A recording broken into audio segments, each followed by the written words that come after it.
kitchen of two of my favorite Cajun Italians, Joey and John Magui. Now here in South Louisiana, the most popular dish by far on Fridays during Lent is white beans and rice and fried catfish. Well, we're going to step it up a notch today and use sac-au-lait that we caught in Toledo Bend. Today, John's going to show us how she prepares the white beans, and then Joey's going to show us a few different ways to prepare sac-au-lait. Welcome to my kitchen. I hope today to show you how I make my version of white beans and rice, and I think it's good. I use 2 to 2.5 pounds of white beans. I put 5 quarts of water in the pot, but first thing you have to do is fry your bacon before you do anything. Fry off a whole pound of bacon, then you go ahead and put your white beans in, add your 5 quarts of water. We're gonna use 2 onions, regular, medium size. I use 1, if you can get a fresh one like the one that came out of the garden, that's great, fresh veggies. I use 1 of these.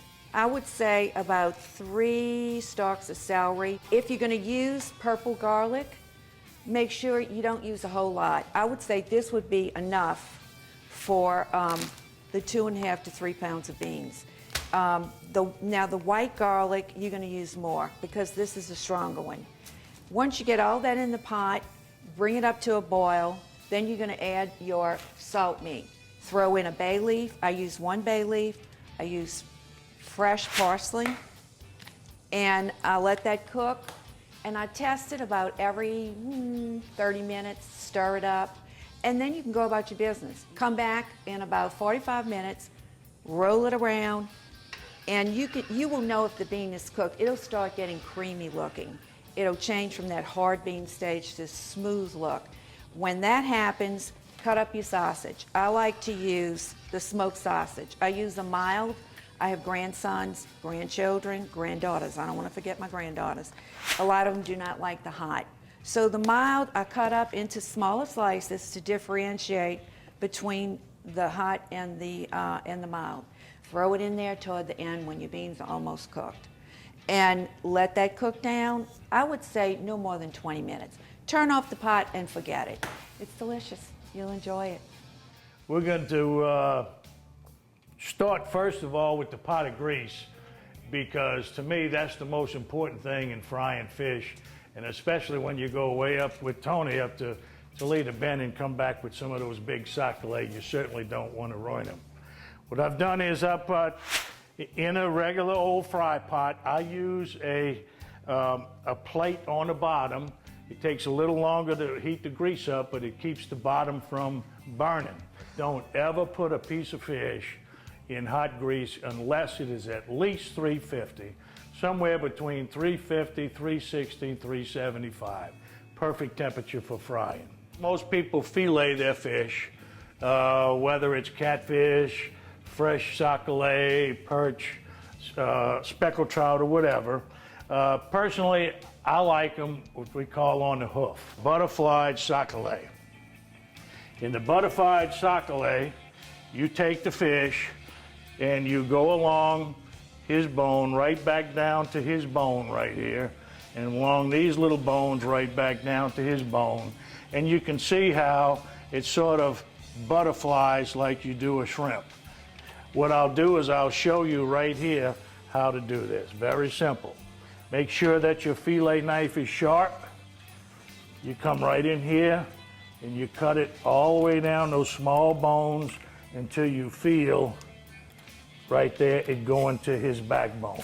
And when that fries, that will open up into what we call butterflied sac-au-lait. We also have some sac-au-lait here that Tony and them brought back. Look at the size of these sac-au-lait. That's clean on the hoof. I don't know what these things weighed on the hoof before they were clean, but we're not going to fry these today because I don't have a big enough pot. Tony knows where to catch the big ones, believe me.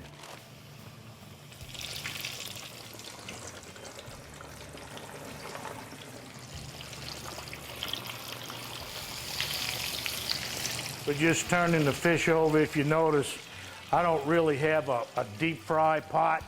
I don't like to fry them in deep fry. I fry them probably in about 4.5 to maybe 5 inches of grease in this old pot. Been doing this like this for years. So when you do fry and you do make butterflied sac-au-lait, you do have to turn them. Next, we're going to throw some fillets in there. Sometimes I take the fillets and I'll strip them on 2 strips or cut them this way. Personally, I like to fry the whole fillet. It's just a matter of choice.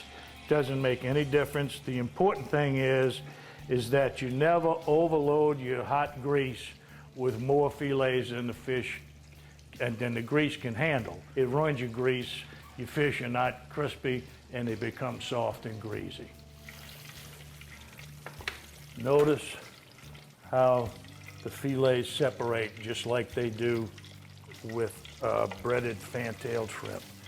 We got our fillets breaded here. We waited a few minutes to let that grease get back up to 350. Remember what I told you, that the hot grease is the secret. You can season your fish with any kind of fish fry you want, with any kind of seasoning you want, but if you put it in grease that's not hot enough, it's gonna ruin your fish.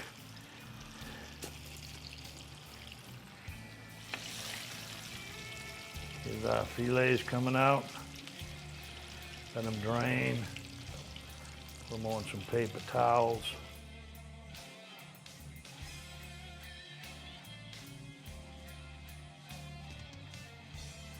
Now here's my favorite part of the cooking segment. Take a little rice. Some of these delicious white beans. And I remembered that she said the longer pieces were the spicy. And I like my sausage hot, so.